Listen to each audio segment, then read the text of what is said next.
ঘটনা হয়েছে কি, আমাদের এক সহপাঠী সে এখানে চিকিৎসা নিতে আসছিল। ওই অবস্থায় তার সাথে এক সময় বাকবিতণ্ডা হয়। বাকবিতণ্ডার সময় ওইখানে ইন্টার্ন সহ প্রফেশনাল যে ডক্টর ছিলেন তারা সকলে মিলে তার উপরে হামলা করেন।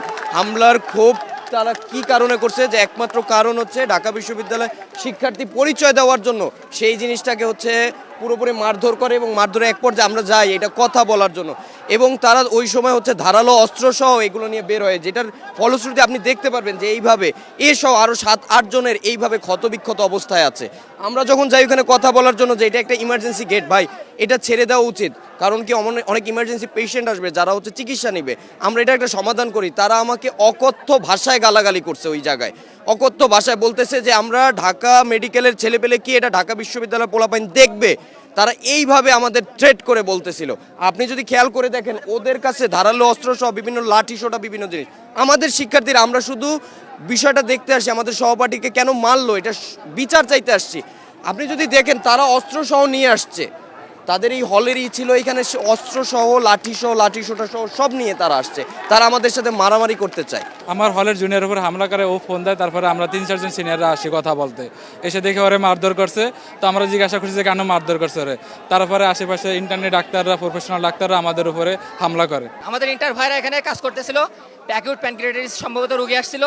রোগী আসার পরে রোগীর পক্ষ থেকে আমাদের ইন্টার্ন ডাক্তারদের ওটি ড্রেস সহ সব কিছু ছেড়ে দিয়েছে, মারছে। আমাদের কাছে ফুটেজ আছে, আমাদের চিত্র যদি আমি দেখাইতে পারবো।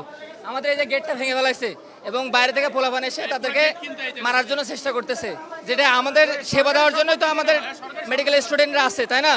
আমাদের গায়ে যদি হাত তুলে তাহলে আমাদের চিকিৎসা দেবো কীভাবে? এই যে গেটটা ভেঙে ফেলাইছে, কারা ভাঙছে? আমরা ভাঙছি, এটা সরকারের সম্পদ। আমরা আসছি চিকিৎসা দিতে, ডাক্তাররা সেখানে মার খাচ্ছে কেন? এবং এখানে ভুয়া নিউজ করা হচ্ছে, ডাক্তার নাকি স্টুডেন্টদেরকে গায়ে হাত দিচ্ছে। দুইটা বক্তব্য সাংঘর্ষিক, ওরা বলতেছে এরকম, ওরা বলতেছে এরকম। তখন আমি ওনাদেরকে বলেছি, আচ্ছা এটা যেহেতু দুইজন দুই পক্ষে দুই রকম বলতেছে, তাহলে আপনাদের কাছে কোনো ফুটেজ আছে কিনা, কোনো রেকর্ডেড ভার্সন আছে কিনা, যেটা দেখে আমরা কি করতে পারি, আমরা আসলে বিচার করতে পারি। এখনের পরিবেশটা বলেন স্যার, এখনের পরিবেশটা টু বি অনেস্ট, আমি যখন ভিতরে ছিলাম ওরাও উত্তেজিত, আমাদের ছেলেরাও উত্তেজিত। ঘটনা এখানে ঢাকা বিশ্ববিদ্যালয়ে একজন ছাত্র আসছিল চিকিৎসা নেওয়ার জন্য। তো সেই ক্ষেত্রে শুধুমাত্র ঢাকা বিশ্ববিদ্যালয়ের এক ছাত্র বলছে যে যে মেডিসিনগুলো লিখছে যে আমার মেডিসিনটা একটু চেঞ্জ করে দেন। তো এই থেকেই দুই পক্ষের কথা কাটাকাটি হয়েছে, তারপরে একটু হাতাহাতি হয়েছে এই ঘটনায়। এখন পরিস্থিতি শান্ত আছে, দুই পক্ষ শান্ত আছে, এবং আমাদের এই ঢাকা বিশ্ববিদ্যালয়ের প্রক্টর স্যার আসছে, এইখানকার ডিজি স্যারের সাথে কথা বলতেছে। আশা করি ইনশাল্লাহ সমাধান হয়ে যাবে।